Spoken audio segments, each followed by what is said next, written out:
And welcome to From Many People's Strength, a podcast that covers Saskatchewan politics and I guess current events. I'm Corey. I'm David, and this week is going to be sort of part two of our focus on the municipal elections. May talk about a couple other, as you said, current events. It's all still politics. Yeah, that's right. Everything's politics. Yep.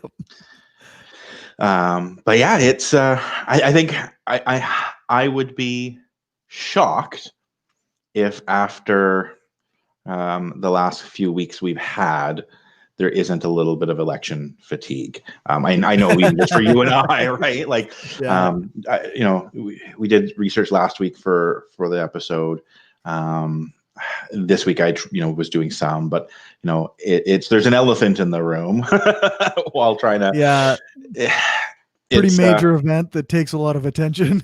Yeah, it's like there's the Super Bowl going on in the same week that your kid is playing for the the city championship. Only it's a Super Bowl that happens only every 4 years instead of yearly, right? Like it certainly overshadows a lot. But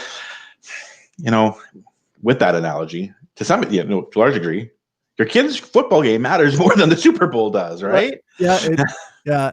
It's easier to pay attention to the Super Bowl, but your kid's football game probably matters more in your life. Yeah, and I think it's true for a lot of this as well. So I'm like I said, I think I mentioned this last week a little bit. Spoiled on two of the three races in that I don't have to have a tough choice for city council at all, because I'm the only acclaimed election of any kind in Regina, and the school board trustee is a friend of mine who's just an amazing candidate. So that made that choice super easy. And then mayor's confusing as hell in Regina. And we talked a lot about that last week, and sort of just that. At the end of the day, the choices that we're going to have are, to be blunt, mediocre choices.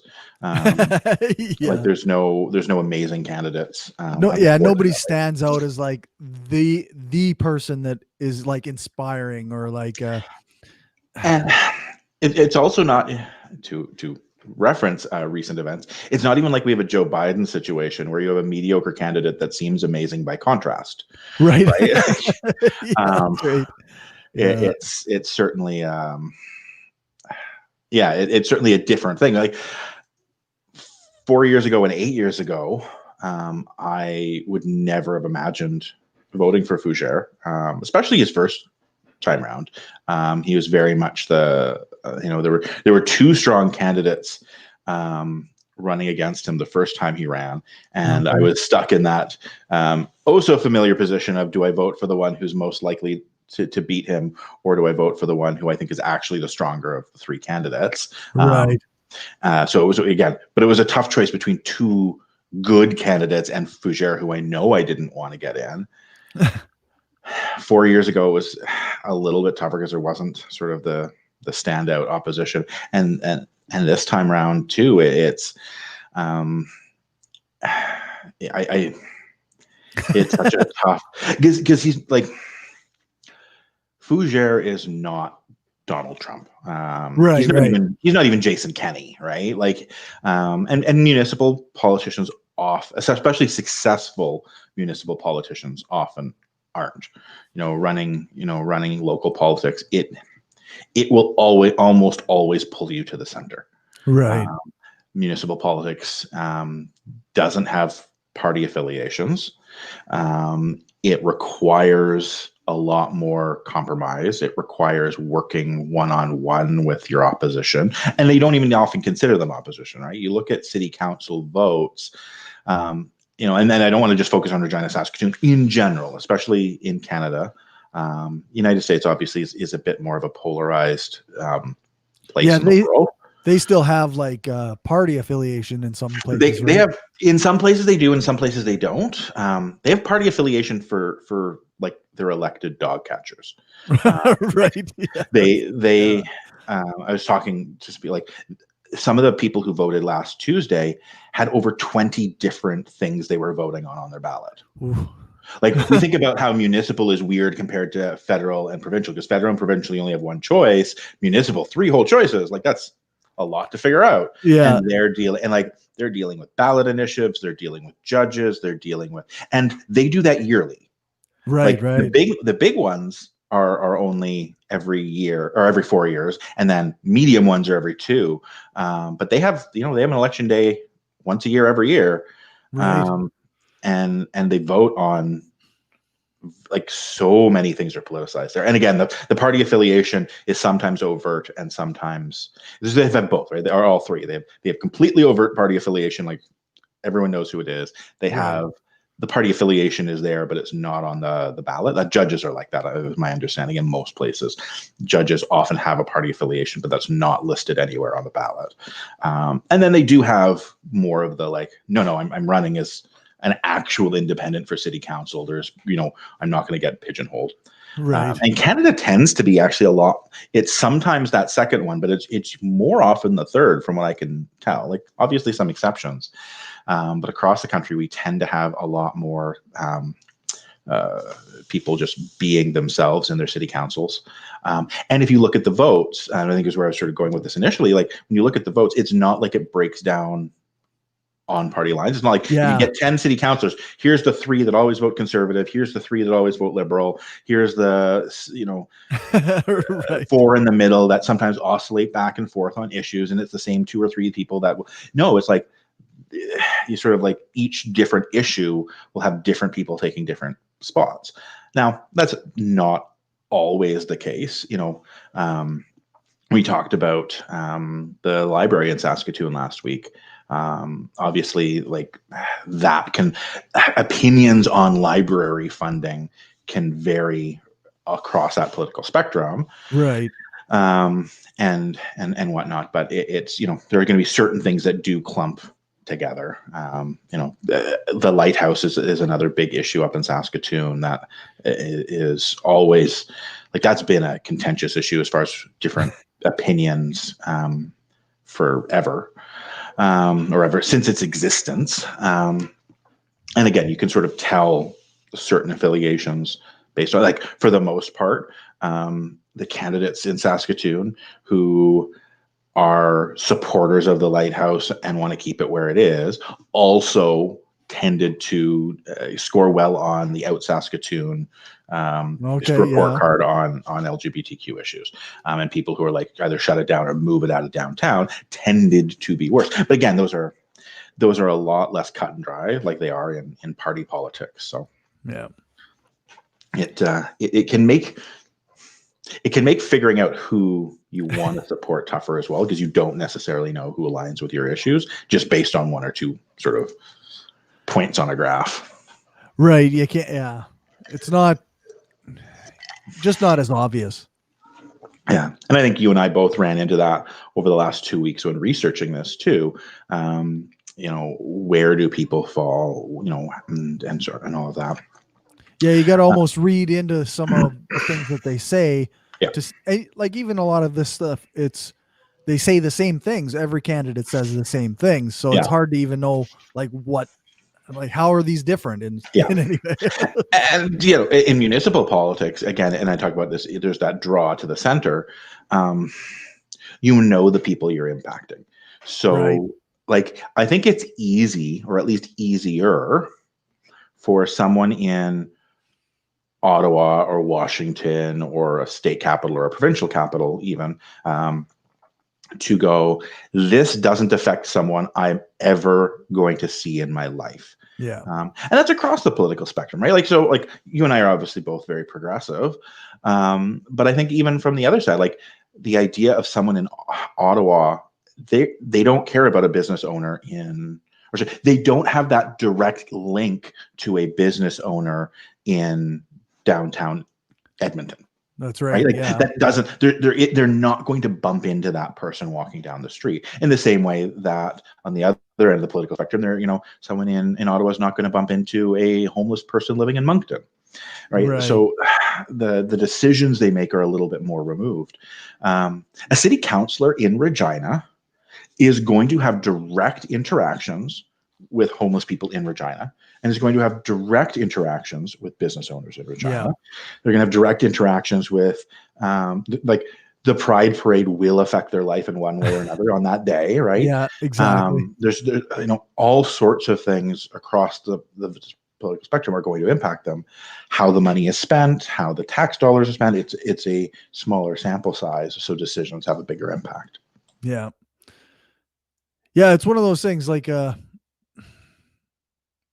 yeah, I don't know. I guess you said not much to add. Yeah, but again, I guess sort of what it comes down to is I think sort of what initially sparked me down this train of thought. I think Fougere has probably moved to the left. In his 8 years, because and again, he was on city council for quite some time beforehand. It's not like he's new. It's not his first rodeo, right? But I think he's become more progressive.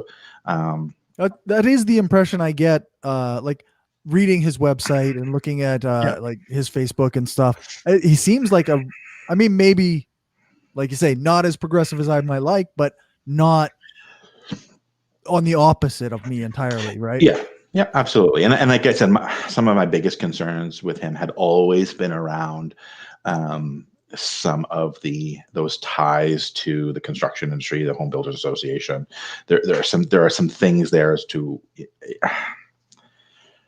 is he deciding what's best for the city, or is he deciding what's best for people whose pockets he starts with, right? Yeah, and it's hard to tell, right? It's hard to tell, but I also think that's one of those things where I think the stereotype is after a long time in politics, it becomes more likely to be corrupt, for lack of a better term. Right. And I think, I don't know, maybe this is just a faulty impression I'm getting of Fougere, or maybe it's a feature of municipal politics overall, or maybe it's just, how it happened to be. I almost get the impression for him it's been the other way around.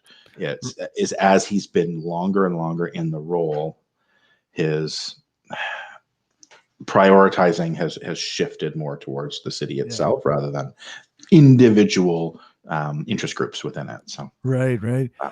I mean, maybe that's as ignoring the extreme stuff that goes on sometimes in the US and in the news. I think that as society as a whole is moving slightly more progressive, and maybe that's a maybe he's responding to that. And no, I think that's not that's not a bad perception of it. And obviously, like, when it comes to social issues, there's obviously a heck of a lot more than just LGBTQ issues. That's when I see the most. So like, I think about things like 20 years ago, or even 10 years ago, it was like 10 years ago, a mayor joining or not joining a pride parade, it probably, you could, if you were to guess, it could go probably either way. Them joining or them not joining, it probably wouldn't even make the medium. Like, and maybe it would, but like it would, no one would be shocked either direction. A few people, but like 20 years ago, it was bold and shocking for the civic leadership to participate. And now it's gone to the, like, if a mayor, unless there was a major significant reason for them not to participate, it would be weird for them not to participate, I think. Yeah, they really ought to be there, right? And I think you see that in a number of other social issues as well. So I think I think your thesis that things have in general gone to the left or more progressive is things progress, right? So that I feel hopefully. And then of course, I think you talk about those extremes. I think those extremes may even just be a symptom of the backlash. I don't want to brush it off and not take it seriously by just saying it's like the dying gasp. I know. I think communities that I've been a member of in the past have made that mistake, and then things have gotten slightly worse in some ways. So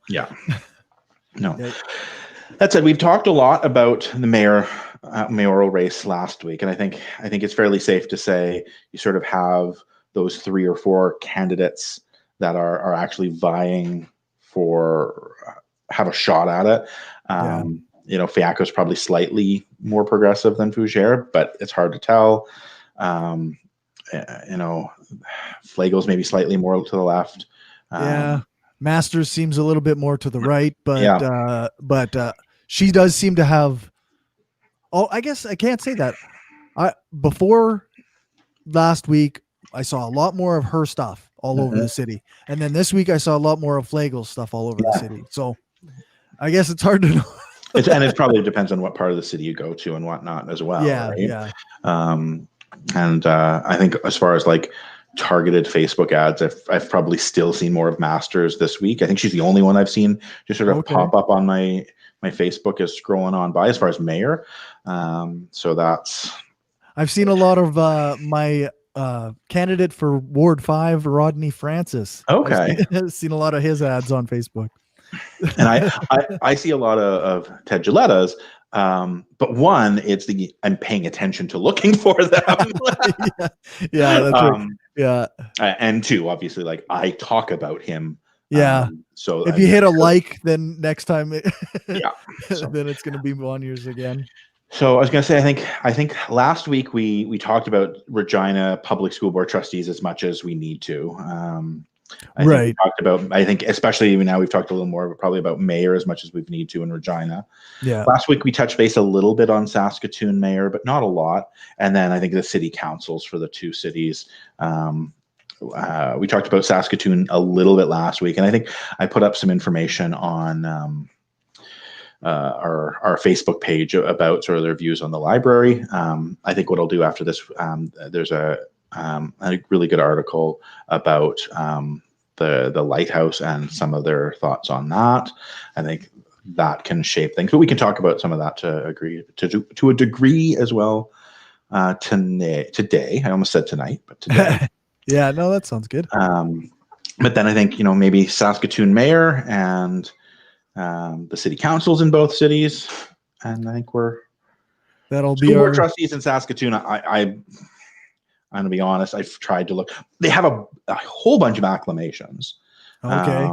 I think they have 4 acclamations in Saskatoon as far as school board trustee. Now they have more subdivisions. I'm just taking a look here.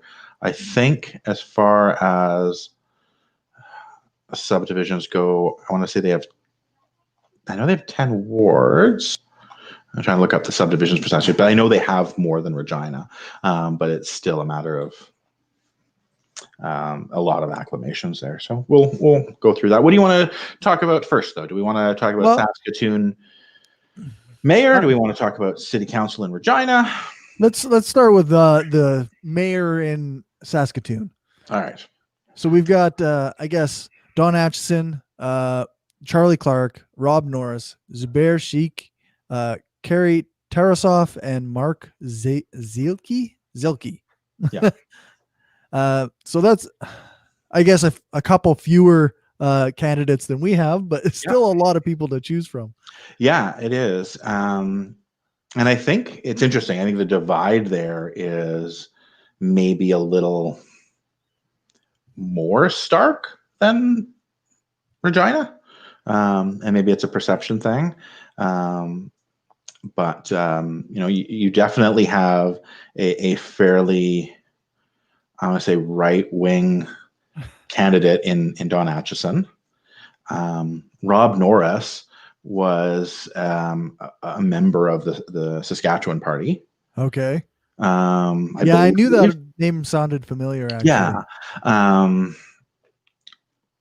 And then you have Charlie Clark, being a fairly progressive, fairly progressive candidate.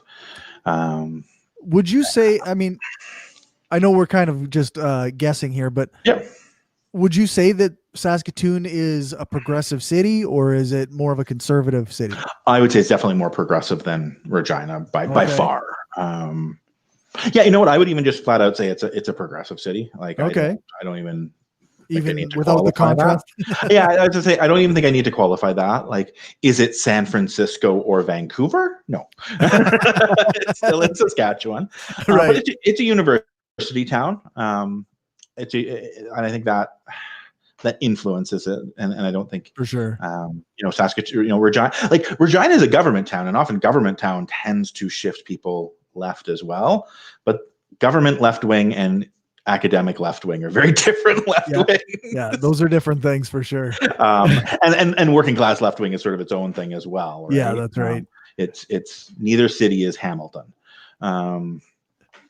To pick a Canadian example, I was going to go with Philadelphia if I was going American, right? Right, yeah. But Hamilton, the Canadian equivalent of Philadelphia. Yeah. I don't know if they'd be complimented or insulted by that. Let's say they should take it as a compliment. Sure, sounds good.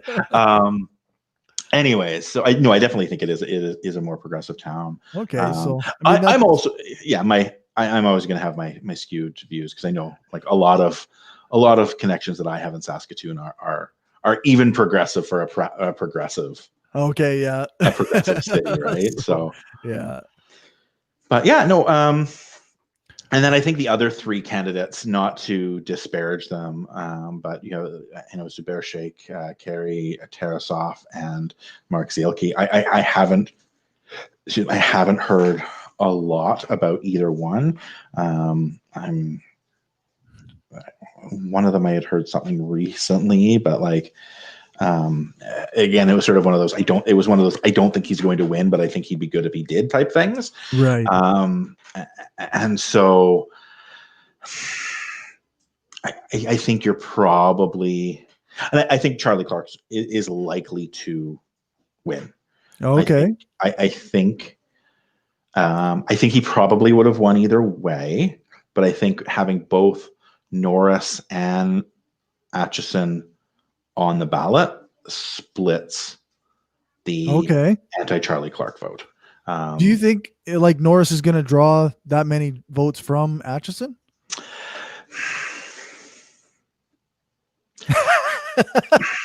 Again, I was spoiled all of last week when it came to political prognostication because there was so much data. Oh yeah, that's true. And now I'm feeling the lack of data. Yeah. Now, where's the polling? Where's the polling? I want to check these numbers as they're coming in. I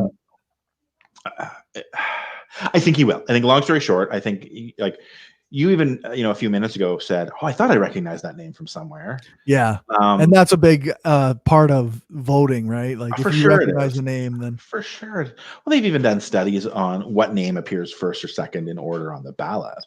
Right? Like, these are things that people subtle biases that impact things. I think Charlie Clark has built up a lot of name recognition as mayor. It's not one of those things where people go, "Oh, who is mayor again?" Right? Like, it's a name that stands out. Just in Regina, even 10 years from now, most people, if you say the name Pat Fiacco, are going to go, "Oh yeah, I know who that is." Oh yeah, that's right. Right? Like, that's going to be a name that sticks around for a while. And I'm drawing a blank on the mayor before Pat Fiacco, but he was the mayor before Pat Fiacco had been in office for ages. Like, it wasn't as if he was a short-serving mayor, but you sort of have that follow up with a rock star mayor, whether you like his policies or not. Right. Like, he was the one traveling around the world. He was off being an Olympic judge. He was doing all sorts of things that have his name in the media all the time. And I think Charlie Clark isn't, he's only been there one term. He's not going to have that same indelible imprint on Saskatoon that Fiacco has yet. Doug Archer. I was in the process of looking that up, right? You beat me to it. But yeah. But when you say his name, oh yeah, right, of course. Makes sense. I think he's involved with an insurance company now. But I think Charlie Clark is doing the name is having his name out there enough, right? I think he did. I think he's the opposite of Fougere in some degrees, in that he campaigned to the left and got pulled to the center from that side. Whereas I think Fougere, I think when he was campaigning, he was on the right and got pulled towards the center. But I don't know if in the history of progressive politics, in 100 and however many years Canada has existed, 150 some odd years Canada has been around, if there has ever been a candidate at any level of government that has ran progressive who hasn't governed more centrist than they've campaigned. Oh yeah, that's right. It's the famous thing about the Liberals, right? They campaign to the left and they govern to the right. Yeah. But like NDP who get in provincially do the exact same thing. Yep. In any province they've ever won. We don't have a federal example, but like that is just what happens with progressive candidates. And I think part of that is the practical concerns start coming in, and maybe the centrist in me sees it that way. Yeah, I think there's got to be something said about the pressure of, like, you have to justify things to the opposition in a sense, right? Yeah. So I mean, you can't always be the rabid radical, even if, once you're in power. Yeah, and I was actually thinking, there might be some exceptions where someone has campaigned as a centrist and then governed more progressive than they've campaigned. My fingers are maybe partially crossed and optimistic right now for our neighbors to the south on that front. That would be fantastic. Or the other way around too. It's the what's the famous line? Only Nixon can go to China. The idea that Nixon was the first president to sort of re-warm diplomatic relations with China, but only an ultra conservative Republican could be the one to travel to China and start thawing relations there, because no one is going to come out and accuse Nixon of being a communist, right, or a communist sympathizer. It just wasn't going to happen. And so I think you have that phenomenon to some degree in the directions as well, right? It's that middle of the road milquetoast centrist Democrat or liberal or whatever that can be more radical when the rubber hits the road. And by the same virtue, it can sometimes be the conservatives who run as, I'm safe and boring and you don't have to be scared of me, that sometimes chip away at civil rights. Like Stephen Harper campaigned as a centrist. Like Stephen Harper, he was like, if you look at Stephen Harper, he was compared to Stockwell Day, compare him to Preston Manning. Trying to remember if there was another. In retrospect, those comparisons don't fit, right? Yeah, like Manning has now become like almost a centrist compared to the Conservative Party. But like Harper came in as the the reason that the Conservatives couldn't win, or the Reform Party or the Alliance Party or whichever name they went by at any given time, the Conservative Reform Alliance Party was my favorite just because of the acronym. But Harper came in as this, I can win where Stockwell Day couldn't, because I was talking the 905 effect, right? People living in that 905 area code, the suburbs around Toronto, the early 40s, working, commute into Toronto, white collar job, but they want their kids to still like them, and they don't want their kids to think of them as a homophobe or racist or what have you. They couldn't vote for Stockwell Day and keep a clean conscience, but they could vote for Stephen Harper because he's safe and fine and boring. And then he gets in and is a lot more insidious about some of the stuff, right? So sort of chips away at things and shifts things to a social right. And again, we're in Canada. In Canada, we're lucky to have an actual independent Supreme Court that was largely the opposition for those. I'm not even talking remotely about provincial politics anymore, so I'll get back on topic. It's like you have that decade of the actual opposition for the Harper government wasn't the Liberals or the NDP. It was the Supreme Court. But shifting back locally here, I think Clark is suffering from what a lot of progressives have to suffer through on their second term. What Obama went through on his second term is you do have the true believers become a little disillusioned. But I think I think he will win with a majority, not just a plurality. But I definitely think he's like, I think he's going to win at the very least with a strong plurality, because Atchison and Norris will split that other side.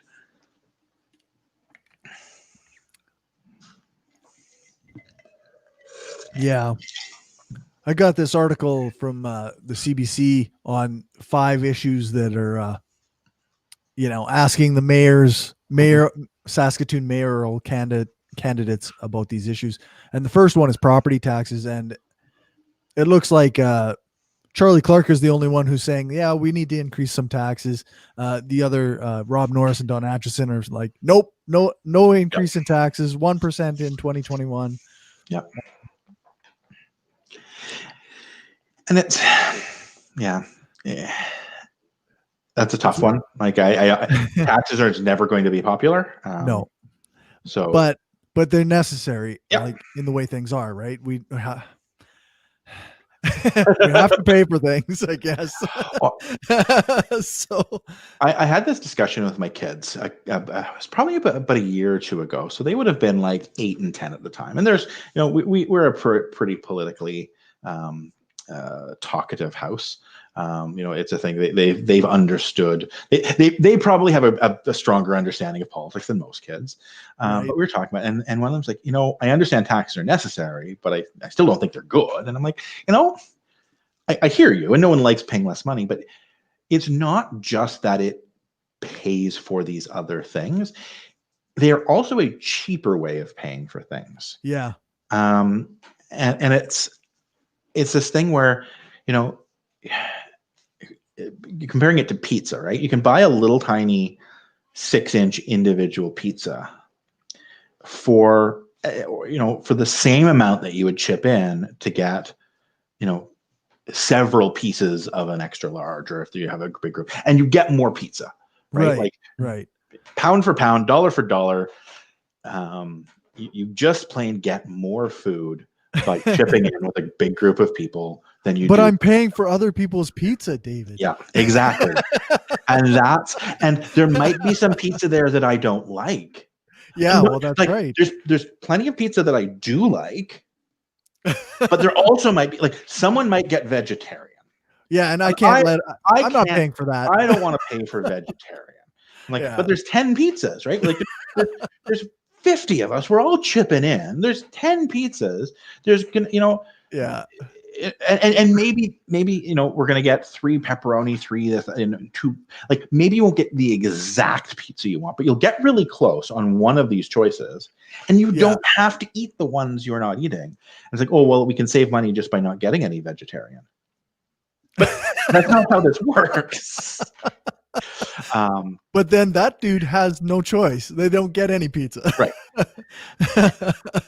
And again, like, if I live on a cul-de-sac, so I've never actually counted the number of houses, but I've probably got 15 to 20 houses on my street. Right. If the 20 of us were to all chip in and pay for the road we live on to be built, and to continue paying for road maintenance, and pay for snow removal, and pay for this and pay for that, and pay for all of the things that roads cost, that cost divided 20 ways is still going to be significantly higher than the costs of all of the roads in the entire city split 250,000 ways. Yeah. Right. Exactly. Just like, and this is one of those ones where it's the, like, oh, why do rich people have to pay more in taxes? It's like, because we benefit more. Like, the amount of road that the 20 of us share is the same amount of road that 500 people living in an apartment that they rent share. Right. Yeah. Right. And there's all sorts of services that are of a similar ilk, where typically the higher your income, the higher wealth, your net worth, or whatever metric you want to use, it's very likely the more you benefit from those services that you pay for. Even basic things like policing and fire. Right? Oh, yeah. I benefit more from a fire department than someone who has a less expensive house than me. Even if they're a homeowner, I benefit more sheerly by the fact that I am paying to prevent the loss of an asset worth X. They are paying to prevent the loss of an asset worth half of X, right? Right. Conversely, someone who has a house worth double mine or triple mine is benefiting double or triple what I benefit because they're Yeah. protecting against. And same with A police. greater loss. And Yeah. so I think it's important when we think about taxes to think it's not just this altruistic thing. We're not just paying for some poor person who's not, like, we're also chipping in for our own best interest, and we're chipping in and splitting things. And then, I know you're far more of an anarchist than I am, so there's obviously an argument that can be made for cooperatives and Right. Yeah. voluntary collective action and accomplishing the same goal through voluntary participation rather than state coercion. But dollars and cents wise, it works out the same way. Yeah. And it's where we are today, right? We're not at a point where That's right. all of us collectively choose to participate in road building. And like the city has a crew that goes out and fixes potholes. Yeah. They get paid an hourly wage to do that. Yep. We can discuss whether or not that's a fair wage or whatever. But if me and some buddies go out and buy a bunch of asphalt and we go and we try to fill in as many potholes as we can. I mean, sure, we're doing a good thing and we're doing a community service, but we're going to be less efficient than people who do that as their job all the time. So I think that's where the taxing comes in. And I think if we can get, and maybe this is a pipe dream on me of getting past this, but if we can get past this concept that taxes are theft, or we're paying for other people's stuff, or all of that, if we can get past that, then we can start having much more grounded conversations in now what do we want, now how do we want to spend this? Like, now we can talk about what type of pizza to buy. Now we can talk about, is it worth getting a meat lovers instead of just a pepperoni? Is it worth, what do we want to get, just 2 plain vegetarians, or do we want to get 1 vegetarian and 1 Mediterranean vegetarian, right? Like right. Now we can, is it worth the cauliflower crust? I don't know. We can start having more tangible conversations around, okay, we know we're going to be spending, we know we're going to be paying taxes. We know this is a collective thing. Collectively, is it worth building a new stadium? Collectively, is it worth buying a new library or spending money on this part of the library? How will these things impact? Is the added prestige and to some extent potentially revenue from a $150 million library balance out the extra cost compared to a $100 million library, right? Like, these can be real solid policy conversations we can start having. Yeah. If we can get past the roadblock of, I just don't want to pay taxes at all. Right. Yeah. So, or I never want a tax increase. Yeah. And like, to some degree, like, it would be great. Like, if we find the right level for the mill rate, that would be perfect. Property values will go up over time.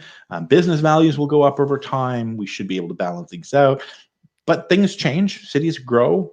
We need to be able to fine tune that needle. And for the most part, it is fine tuning that you're dealing with when you're talking about a 0.1% increase, or even a 1% or a 2%. It is certainly fine tuning. It's not a huge difference, right?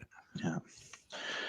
So I think for Saskatoon, the city, the mayor race is really going to come down to those 3. And I'll certainly be checking the stats. And if it turns out, the other 3 had a surprise showing that I just wasn't aware of because I don't live in Saskatoon, I'll swallow my pride next week. But in a very real way, it's like here, like in Regina too. Like, you can pick, these are the 3, maybe 4 that are most likely to get the most votes.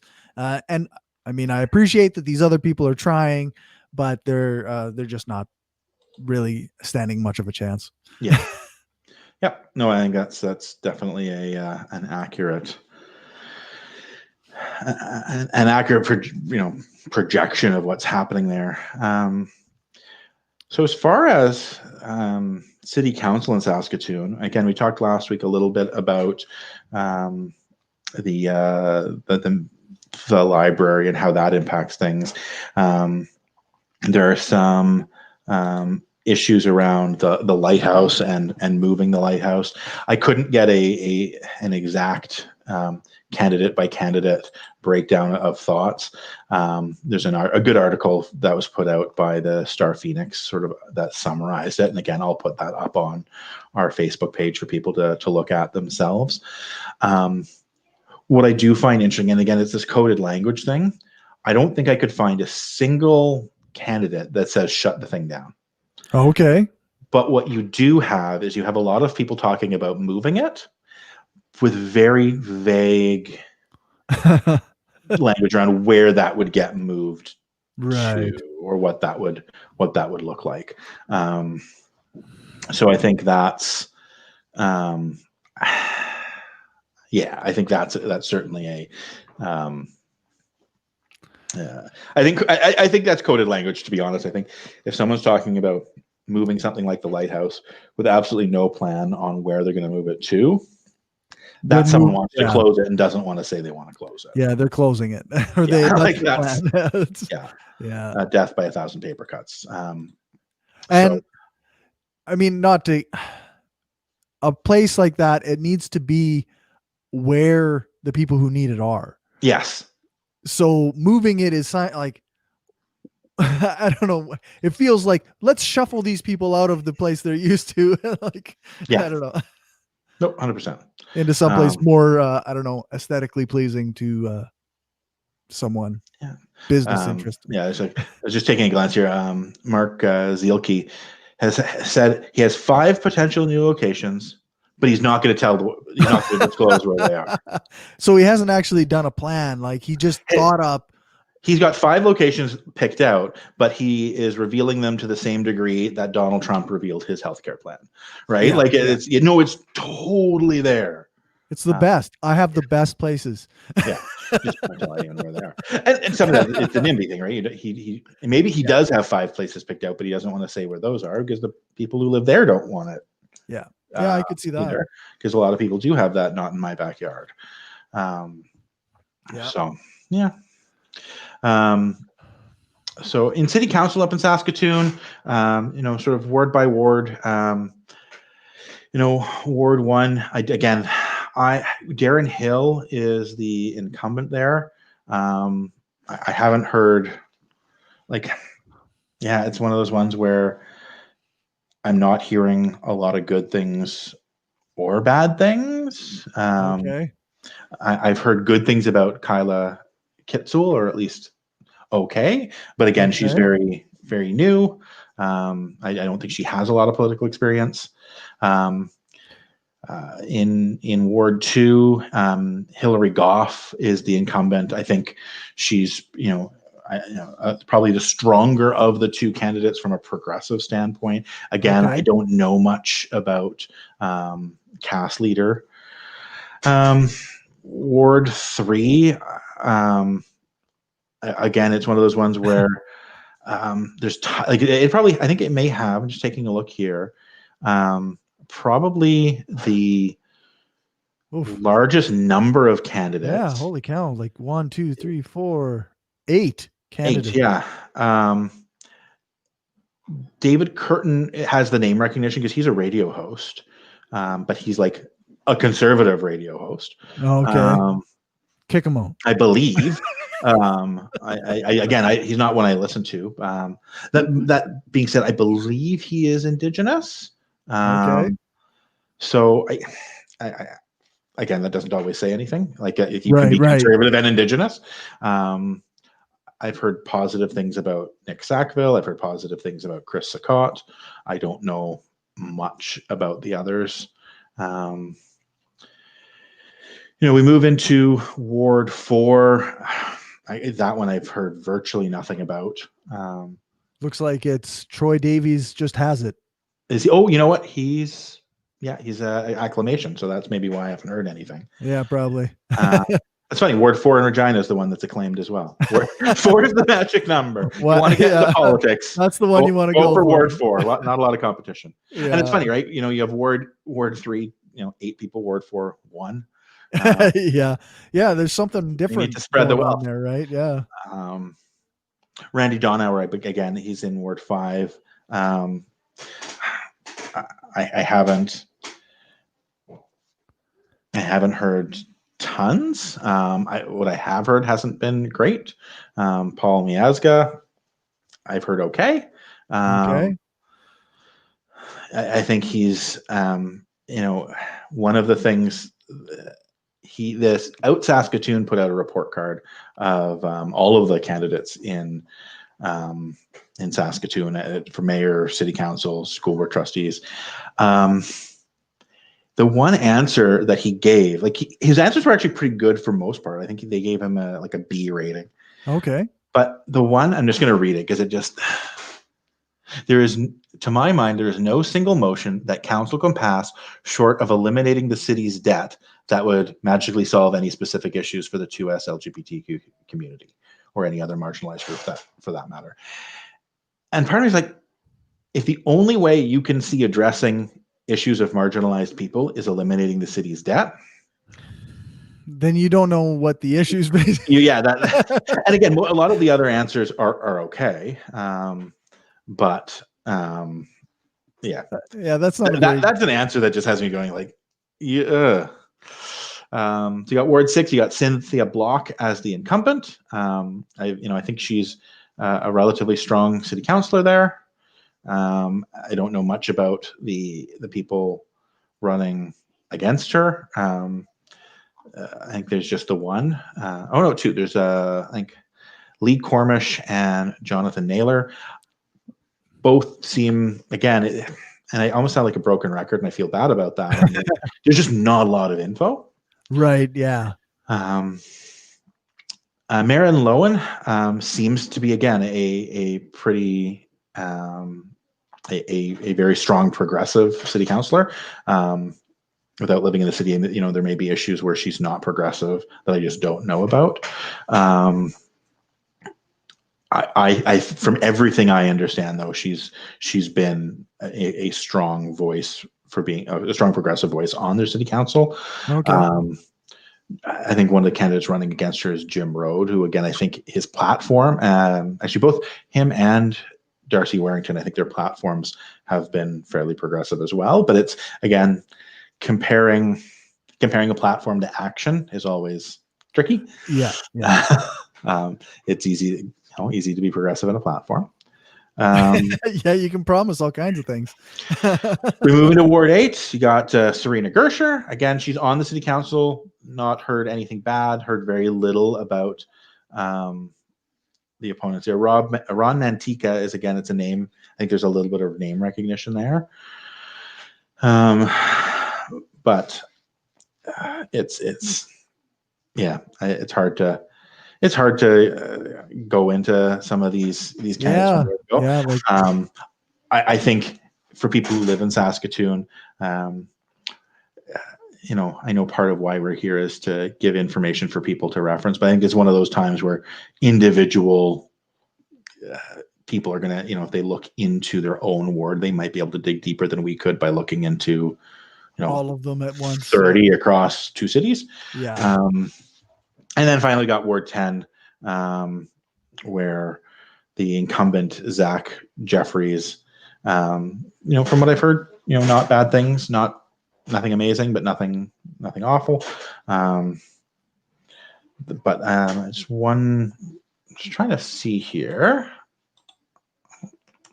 No. Yeah, it was. We were talking Ward 6. It was Cynthia Taylor. I was just going back through some of my notes because I'd reached out to some people in Saskatoon who live there and asked them about their own. And I had a pretty strong endorsement of Cynthia Block in Ward 6. Okay. As a strong candidate, but I got sort of lines up with what I had sort of surmised when looking over them as well. So that's the city council in Saskatoon. I don't know if you would. At least that's my very superficial, high-level rundown of them all. Yeah, I have almost no idea who any of these people are. So yeah, I would almost think it's like, maybe a little irresponsible of me to expound too much on them. Fair. And I think again for school board trustee, I did look it up while we were talking about some other stuff. They have 10 different. They call them wards in Saskatoon, subdivisions in Regina. Yeah. But that they have 10 wards for trustee there. Do they use the same borders for their city council wards as they do for school board trustee wards? I don't know. They may. That would actually make sense. It would seem to be a logical way of doing it, unlike Regina's, where they're all over 7 and 10. Yeah. It's weird, right? Of of all of the elections, and I going a little bit anecdotal here, but when I was first talking with Ted Gilletta about running, and we were talking about campaigning and costs, and he was trying to figure out where to invest resources. My first thought was, it's city council, so it's you're going to have, or not city council, it's a school board, so you're going to have a smaller area to cover, and then sort of went on, and then I went back and looked. No, it's completely opposite. School board trustee covers a larger area, has more constituents per trustee than city council or MLAs. That's that does seem odd, doesn't it? And I can check now. And I'm just trying to look at the members of parliament. I don't know how many members of parliament or how many ridings there are in Regina, but I think school board trustee has the biggest, if not like one of the biggest, if not the biggest, sort of constituency map for who they cover. I think federally it's slightly less, but it's close. So. Anyway, so they do cover a lot of space in Regina. So I don't know if 7 is the right number. Saskatoon does 10, but in any case, I think that may contribute to why they have so many acclamations and so many. Like, I think they have 4 acclamations. I don't know if they have more than 2 people running in any ward for school board trustee. I'm just taking a look over the list here. And I think it's either 1 or 2 people running per riding. Whereas Regina, we have no acclamations out of the 7, and we range anywhere from 2 through 4 people running per subdivision. So, and we also had a much bigger controversy in Regina a year ago. I think for the most part, people kind of go, well, school board trustees are going to do a lot of dotting I's and crossing T's, and again, it's important work. What percentage of funds go where. Is critical. Again, if I were in a position where I could send out a quick survey to candidates and get them responding, maybe in 4 years from now when our Saskatchewan political podcast is internationally famous, I can have the prestige to be like, here, fill out the survey. One of the things I would ask, is around things like police in schools, right? Like there are some issues that are more fundamental, but for the most part, you're dealing with I don't know if you're going to find a lot of school board trustees in a normal year who are going to be openly opposed to the indigenization of school curriculum, right? Like that's a pretty mainstream idea right now. Yeah. Even if just on the surface, like even if just giving it lip service, it's going to be a thing that you're going to find very few candidates who say, no, I don't think that's a thing we should do. But you are going to have differences of opinion on how. Yeah, that's true. Yeah. I would be shocked actually. Like if I heard a school board trustee say, no, we should not be teaching more Indigenous cultural programs or, whatnot. Yeah. Like I would be just blown away. Yeah. Other than behind closed doors. Right. And I think that is where and that's, again, makes it tough, but I think publicly you're absolutely right. And then it just comes down to, so we're not dealing for the most part of choosing between 2 candidates who are, either pro or against. You're dealing with, two candidates who are pro, but have slightly different strategies on how to accomplish that, right? Right. Yeah. Do you bring in, do you bring in Indigenous elders from local communities, or do you bring in an Indigenous academic? Right. Right. Or Yeah. both, or 75% one, 25% the other. Like you're dealing with some of those more nuanced areas. Do you have,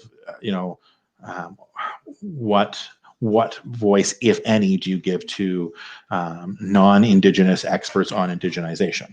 Right. Right. Like these are going to be questions that you'll need to figure out. Yeah. How do you discuss decolonization if you do? And like, these are, there's a lot of nuance to the topic actually. Yeah. But I don't think you're going to have that in a campaign, and it's really tough to know until they're in that role. And once they are in that role, it's really tough to get a majority of the people who are going to vote one way or another in an election to make those calls, right? Yeah. Like when Ted first asked me to help him with his campaign, almost a year ago now, when we first had that sit down, like those were questions I was able to ask him, and he gave answers I was very impressed with.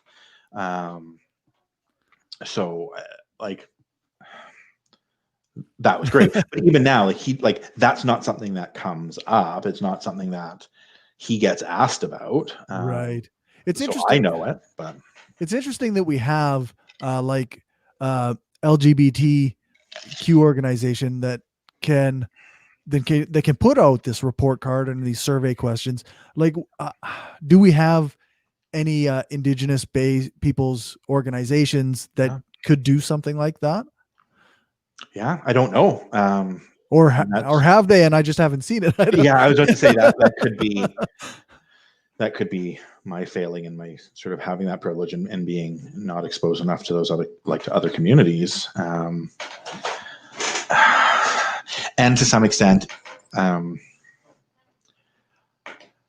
how do you ensure, it's cyclical. How do you ensure communities feel they have the political power to enable them to ask those questions in the first place? Because once a community starts to feel like their questions aren't being answered, it takes a lot of emotional labor to continue asking those questions. Yeah, for sure. So I maybe that's something I should put more. I will put more work into looking into as well for myself, not necessarily for this election, because we're voting tomorrow, right? But and what we can do to ensure that we're supporting that. With regards to those surveys, though, one of the interesting things is Saskatoon survey was done by Out Saskatoon. So a long-standing organization that's been around, does amazing things for the community up in Saskatoon, has a permanent offices that they work out of, that they use to support the community. And they really nice offices. They moved just over a year ago. So they're doing this as a kind of an official non-governmental or nonprofit organization. And they were able to ask it across all levels of people running. Regina's version was, so from the best I could tell, a guy decided this should be done, and he got some other people, and I think he's not the only one involved. But basically, he sent out an email personally to the school board trustees asking them a series of questions, and it was very informal. I'm going to be honest; I have some concerns with his methodology on how he scored people. I'm still incredibly impressed with the amount of labor he put into doing it as an individual. Whereas Saskatoon, if you take a look at the Out Saskatoon survey, they clearly outline their methodology. So Regina, they say what the 5 questions, they just do school board trustees. If you look at the survey, they say what the 5 questions are, and they give the letter grade, and they show what the answers are for each candidate, and then he gives them a letter grade. So it's still very transparent. It's not like he's hiding things, and you can go and see the answers. Whereas Saskatoon, Out Saskatoon, gives a complete breakdown of their methodology. They say every answer is scored on a scale of, so they've got 10 different categories. Each category is rated on a scale of 1 to 10. They total up the rating in each of those 10 categories, and then they apply that to a letter grade chart, and then assign that letter grade to the candidate. And their answers aren't based on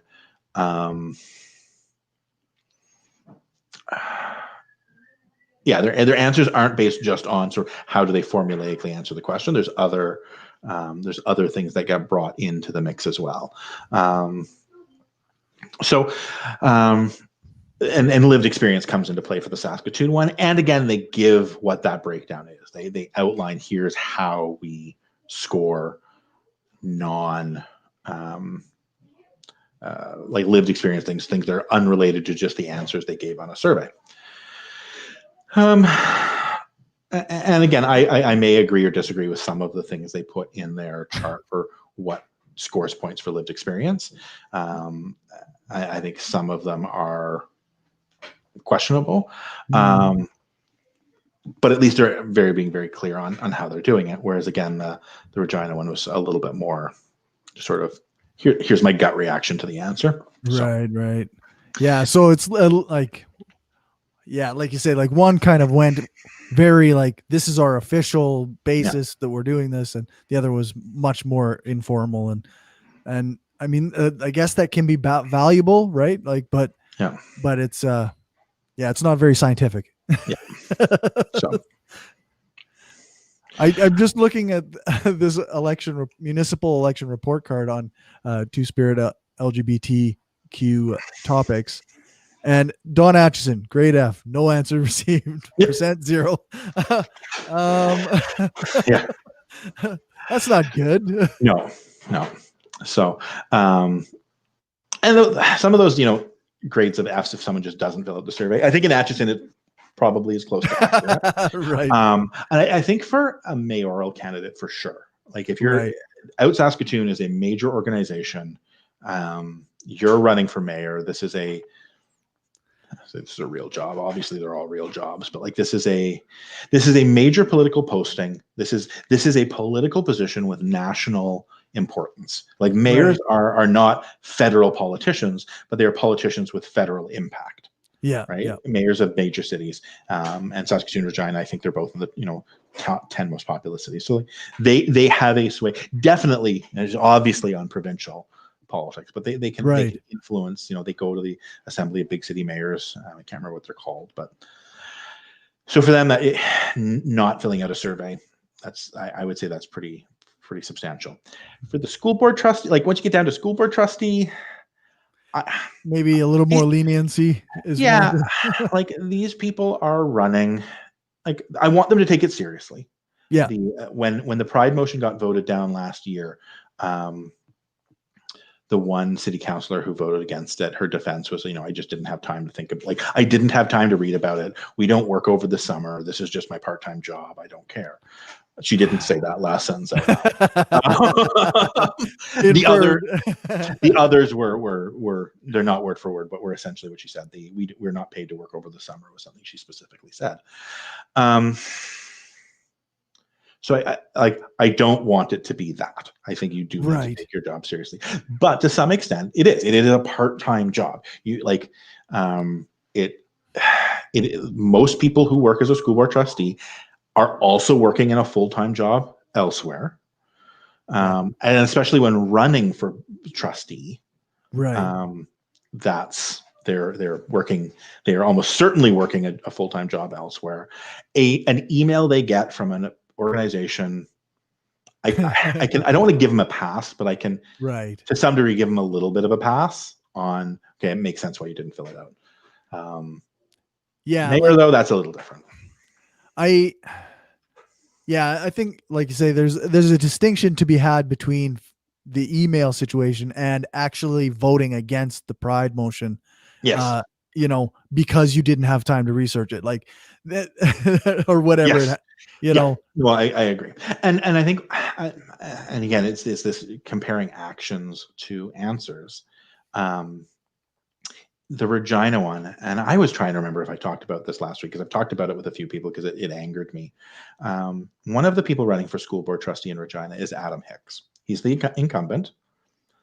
Adam Hicks was one of the people who voted for Alina's motion. He voted in support of that Pride motion last year. Right. So one of three. There's one of only three candidates or trustees to vote for it. And in that year, since then, he is one of the most active people in the city, actively recruiting other progressive candidates for school board trustee. Okay. I know for certain he had reached out to Ted and spoke to him and encouraged him to run. I know in at least one other riding, he proactively went looking for other people who would be supportive of similar motions in the future. Right. Were supportive of progressive politics and said, hey, looking for more. We need more people like you. Yeah, come do this. Like really actively putting his money where his mouth is. Right. Then he gets this questionnaire from Queen City for All. And I looked at his answer. His answer is amazing. He answers all 5 questions that they asked, but he did it in one long policy declaration. He didn't answer each of the 5 questions individually. Okay. He said, here is my platform on these issues. And it was well written. He wrote as much as any of the other candidates did. He just wrote it in a single policy platform that was well thought out and addressed. D-. He got a C. And his opponent, I think his opponent got a B+, who because answered it step by step. And I'm just like, this is not a C answer, and it's not a C. It's not C actions either. Right. And in fact, both of the school board trustees who voted in favor of the Pride motion last year got a lower rating than their opponent on the Queen City for All Pride report card. And Adam Hicks got a C, the other one got a B+, I think it was a B+, and just happened to have an opponent who got an A+. So I think I talked about that last week. I think both candidates in that subdivision are good candidates, so I don't want to disparage. I believe it's Safanuk. I don't have the names in front of me for Regina, but it's always a shame when we have 2 good candidates in the same division. Yeah. So anyway, I don't want to disparage him at all, but to some extent, I think that needs to be noted if it's the very issue you're addressing, people who have actually put their money where their mouth is on that issue needs to be recognized. There should be some acknowledgement of that, even if it's not directly acknowledged within the letter grade. Maybe it should be directly acknowledged within the letter grade as well. Maybe there needs to be an asterisk beside the grade. This is someone who actively participated. The Adam Hicks one was the one that did bother me more, because it was even if you take bias out of it, I probably think it was an A answer, but even if you say, okay, no, it was only a B answer, it got dropped from a B to a C because of formatting. Right. And someone's formatting on an answer doesn't tell me about their policy. I guess it's not great. It tells me about how they, he didn't treat that survey as important enough to write out specific answers explicitly for that survey. He used a pre-existing policy platform document. So that tells me he finds the issue important, maybe just not the organization that asked him the questions important. Maybe, yeah. Right? Because the issue is obviously important enough that he had a policy platform around it. Right. If you already have a platform written out on an issue before getting the questionnaire, that tells me that issue is important to you. Yeah, for sure. Right. So anyways, that's my rant about Adam Hicks. It sounds like his opponent is strong on those issues as well. It sounds like we don't have, we have some bad candidates in that election, but that's not, we also have some ridings where it's multiple good candidates running against each other too. Right. So I think we're sort of, I'd say, running out of time a little bit here. Yeah, we're running pretty long. Regina, you did more of the research on Regina City Council, at least on a few of the ridings than I did. I would not say that I am yeah, I wouldn't say that I'm well informed on the majority of the city, but I do know like uh, a friend of mine asked me to look into his ward, which was Ward 3. So I took a look at some of these the candidates in this ward, and you've got Andrew Stevens, Tom DeCosta Seeley, uh, Elmi Iashapi, and Nahida Chowdhury. And actually, I think they're all pretty good candidates. Good. Like they all seem like pretty good people with good community service backgrounds. If I had to pick the most conservative one, I would say Tom DeCosta Seeley. But that's not actually that's intuitive. I don't know. I could be way off base on that. What I found, like Andrew Stevens is the incumbent, and he has a good history in the community and seems like relatively progressive. Um, he talks about anti-racism and confronting racism within the RPS in his platforms. So that's something that I mean, that really stood out to me. Elmer Shapi is he has a degree in First Nations social work, so he has a lot of experience like and dealing with issues that Indigenous peoples face within the city. And I'm not sure what the makeup is in that ward, but it's good experience for somebody to have on the city council in general. And Tom Seeley, like he's got a business, and he's kind of got a finance background or an accountant background. So he's volunteered with religious organizations. And Nahida Chowdhury, she actually really seems to really genuinely care about the homeless issue and wants to work to provide housing and towards that. So yeah, that's your Ward 3. I looked into like my own ward is Ward 5. Yeah. And I don't want to like disparage these 4 candidates. I've got what are their names here? Sorry. Ward 5. John Findura, Rodney Francis, Renier Van Everdink, and Cameron Wilkes. And as far as I can tell, these gentlemen all have very similar ideas about, collecting property taxes, not paying too much in property taxes, I guess. And like they don't mention homelessness much. They don't mention racism within the RPS, one of them, Renier Van Everdink, he specifically does mention that he'd like to renegotiate the situation with Mosaic Stadium with the province, but I'm not convinced that a city councillor on his own could do that. Yeah. Excuse me. So, I mean, I don't know. Yeah, it's fair. Yeah, one of the words that I wanted to, I guess. I just was thinking, I've seen like Stu Fetz in Ward 2. He's no good. So Stu Fetz is no good, but he's running against 3 other people. Yeah. Sure. Do we know anything about the other 3 and which ones are the strongest? I don't. Okay. I just know that Stu Fetz, like if you go to his Facebook page, it is a stream of anti-socialist, like right-wing conspiracy type posts, and this is not a person you want representing your ward on city council. Right. Okay.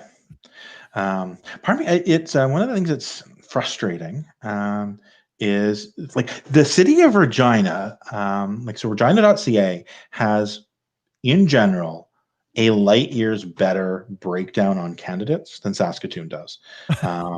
Regina certainly makes it a heck of a lot easier to find out information about their city councilors. The Regina elections website is actually pretty amazing. It's really good. It's again, you're just dealing with people's word for it.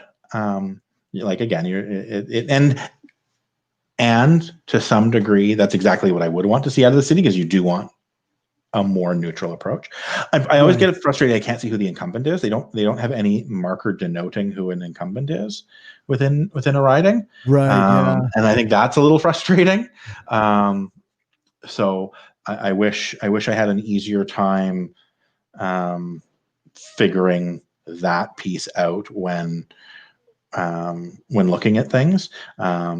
Just because it does give you a bit of an idea, sort of who front runners are, because incumbents, for all intents and purposes, an incumbent is going to be a front runner in a city council election unless there's a major controversy. Okay, so I haven't actually voted in a city election until this. This would be my first one. Are they going to have something on the ballot that says this is the incumbent, or is it all going to be like just names in a list? It's been 4 years since I voted in one. I don't know, to be honest. I've always known who I was going to vote for going into the elections. Right. So I've never spent a lot of time paying attention to the ballot. I sort of you see the name, and and just take it off. Like to be honest, I was just saying I don't know.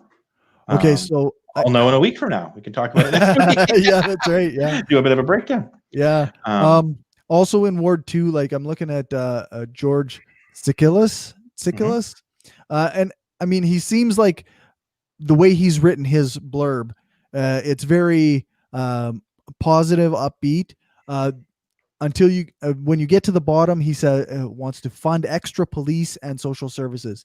And I mean, I think we know my established view on funding police. Yeah. So I don't know if I have to say much more on that, but if you feel like the police need more money, then this is your guy is in Ward 2. But if we want sort of jumping up a few numbers, I do want to touch base a little bit on Ward 9. Okay. Oh yeah, that's Catherine Gagne. Yeah, and it's one of those ones where I'm again frustrated by the fact that there's 6 candidates, because I am very, very worried that actually I'm fairly certain what was going to happen is Catherine Gagne is going to win, because Harvest Baptist Church is in that area. Well, they not even just that area, because I think they have a few candidates sprinkled throughout the various elections. They are going to block vote. Yeah. It is illegal for churches to come right out and say, hey, here's who you should vote for. They're not allowed to do that from the pulpit. But they can easily do that in conversations with each other. The coffee and tea and cookies that they have in the basement after church, absolutely they can do that. And there's going to be block voting for the Harvest Baptist candidates. Yeah. And this isn't me being prejudiced against people who are members of a specific faith group. Right. This is a matter of there is a specific mandate within those who are coming out of that church to desecularize government. And based on what they tried to do with the school board, or what they did with the school board situation last year, what's to say that they wouldn't be, coming out as a group of city councilors against something like Pride Parade? Absolutely. Well, and they are, and this Catherine Gagne especially, but that block, and again, the same with the block that was of them that was on the city council, is very much anti-government. It is the we don't think the government should be doing things, and it's always, and sort of like, I know you're an anarchist, so I get there could be some empathy there, and to some extent, I can understand that to some degree, but it's very much a matter of removing funding for homelessness issues, removing funding from Yeah. social wellness programs, removing funding from schools, in the belief that that should just be done by churches, in the belief that those should be used as opportunities for proselytizing. Right.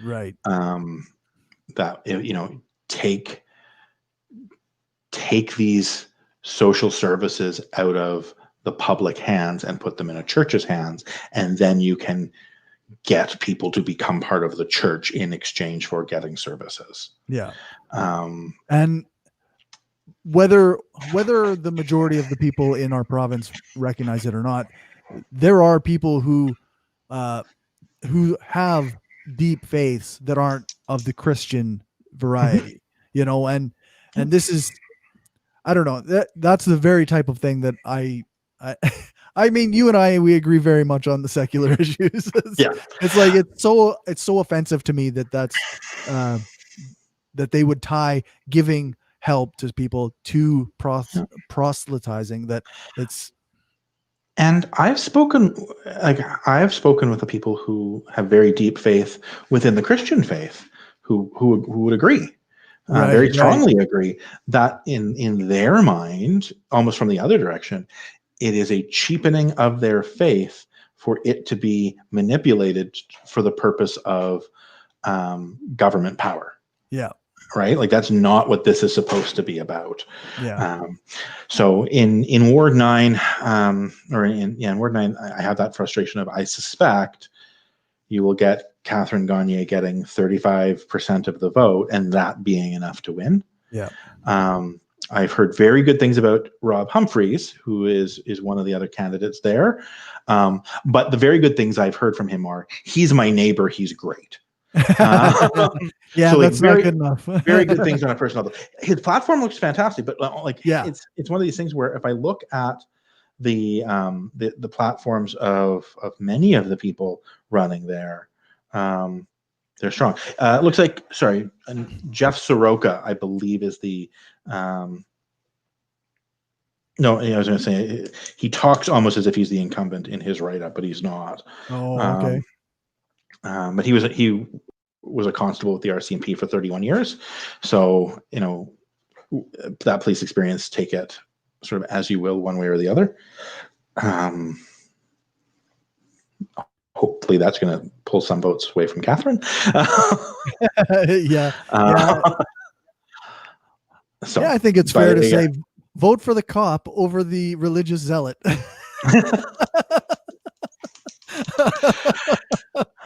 This is a bigger conversation, but it's this weird thing where fascism, and I'm not saying he's a fascist, and I'm not saying she's a libertarian, but it's this weird thing where fascism and libertarianism should be on extreme opposite ends of the political spectrum. Yeah. And they're so heavily in bed with each other in North America that it blows my mind. Yeah. I talk about, like, in again, very weird metaphor, but the Avengers Civil War movie, like, it was the two sides you had to pick from were libertarianism and fascism. Like, no wonder it was hard to pick between the two sides. Yeah. Yes, we will say neither side is wrong by making both sides really awful. Yeah, exactly.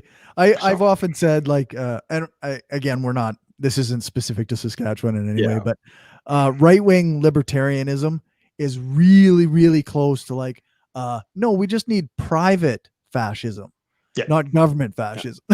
So I can certainly see that perspective. One of the things that I think we need to definitely expand on in one of our later episodes, because it's not affecting the direct election tomorrow, but I think that the probably one of the strongest, if not the strongest, place to start implementing things like preferential balloting is at the local level. Right. If we start looking at electoral reform, so there's the two main branches of electoral reform that can replace first past the post, and they can both come into play. But for the most part, people look at either proportional representation or preferential balloting, or MMP on one Rank side, or choice. Or... ranked choice. Preferential balloting, ranked choice, instant runoff. Effectively, they're all the different names for the same thing, and I don't know if that's just a nomenclature difference or if there's actual nuance between the three. I mean, a person should look into it, but effectively they're the same.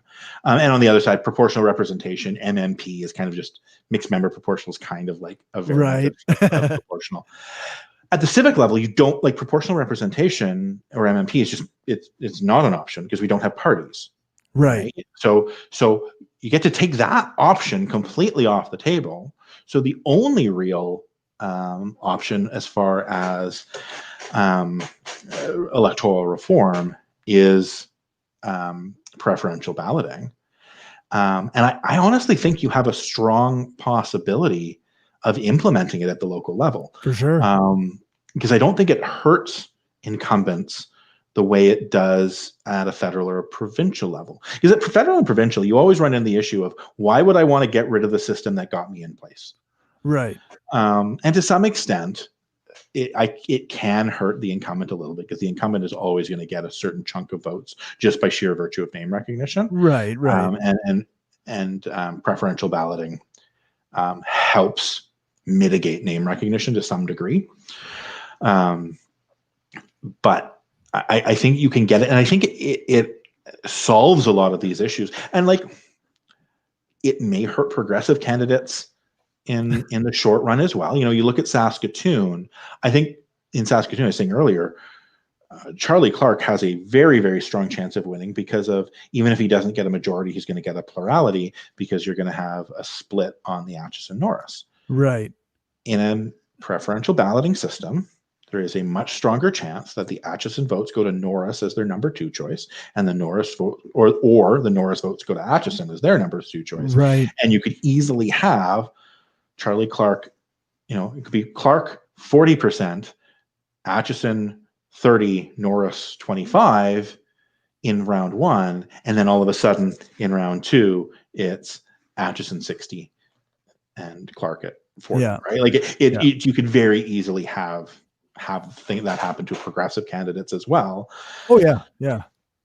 But in the long run, I think it's a more efficient system. I think it's a system that better speaks to the will of people. And it again, you eliminate 70% of the people don't want Catherine Gagne as their city councillor, but 30% do, and the other 70% are split between 5 people. Yeah. So then those 30% get to decide for the other 70%. Yeah. So, and I think, we talk about, I think you and I are very much in agreement to some degree on electoral reform in general. And I think where we differ is that leaning towards ranked choice balloting versus proportional. Yeah. But again, at the civic level, you eliminate that choice. Right. Like it's at that point, if you're not running a party system, then the proportional ranked choice makes ranked choice is cut and dry a better system. And I think you can get movement towards it. And I think we did a great job not talking American politics for the most part this episode, in spite of the elephant in the room. But the one thing that I do sort of talk about from there is this was the first election where you saw chips in the armor of the electoral college system. Right. One, I think people more awareness to how bonkers it is. But a year ago, Oregon implemented a system. Now, it has no weight yet, but what Oregon did is they implemented an initiative where the legislature of Oregon now will assign the electoral college votes to whichever candidate wins the popular vote, as long as at least 270 electoral college votes worth of other states does the same. So they're not screwing themselves over in the short term, and they're not screwing over. They're a blue state, so they're not screwing over the Democrats in the short term, because this only takes effect when popular vote takes effect nationally. But it's a way of doing it in stages without sort of temporarily screwing yourself over. So I think that's huge. It's a step in the right direction. A step in the right direction. And as an interim step, what Maine did is Maine implemented ranked choice balloting for their electoral college votes. So their electoral college votes still are divided the same way they always have been. Maine's one of those split states. Maine and Nebraska are the split ones where they give two or three. They have two of their electoral college votes to whoever wins the popular vote in the state as a whole, and then the rest, the other two or three, are based on congressional district. And so that's why Maine went 4 Democrat, either 3 or 4 Democrat and 1 Republican. Right. Nebraska was the opposite; they did 3 or 4 Republican and 1 Democrat. But what they also have done is for each one of those, if no candidate gets a majority, there's instant runoff of the third place candidate, and that's what determines it. So if the Democrat, if Joe Biden had only gotten 49.9 and right, Trump got 48, the other 2.1% gets divided to their second choice. Now, this time it was irrelevant because every candidate who won there, because they applied it to Senate and congressional ones as well. Right. But every candidate that won with a majority, not a plurality. But if Maine can do it, there's nothing saying other places can't. Right. And if the Americans can do electoral reform with no with the level of division and partisanship and intractability that they have, there's zero reason we can't. And I think that's going to be one of those things for things like school board trustees and city councilor and even mayor, or possibly especially mayor, if we can get some variant of ranked choice balloting or preferential balloting or instant runoff or whatever you want to call it. I think you will definitely see a much stronger degree of voter engagement, and a lot less, a lot more people voting for who they actually want rather than trying to do strategic voting blindly. Because again, we talked last week, it's incredibly tough to do strategic voting in an election where you don't have information because you can't really make strategies. Anyways, anywho. All right. So, well, I think an hour and a half. I mean, that's a little bit long for our normal show, but if anyone's listened to this long, thank you for putting up with us. Yeah, that's right. We'll try and keep things shorter in future. Yeah. I guess you can find us at anchor.fm/FromManyPeoples. Our Twitter is at SKPoliticsPod. Our Facebook is facebook.com/FromManyPeoplesStrengthPod. And our Gmail, FromManyPeoples@gmail.com. So if people want to actually contact us, that's how you do it. Absolutely. And give us topics to talk about now that elections are passed. Anything you want to hear us look into, we're happy to do that now that some of the immediate feet in the fire has sort of died down a bit, or at least otherwise you're stuck with what we're interested in. All right, thanks Corey, and thanks everyone for listening. You bet. Thanks.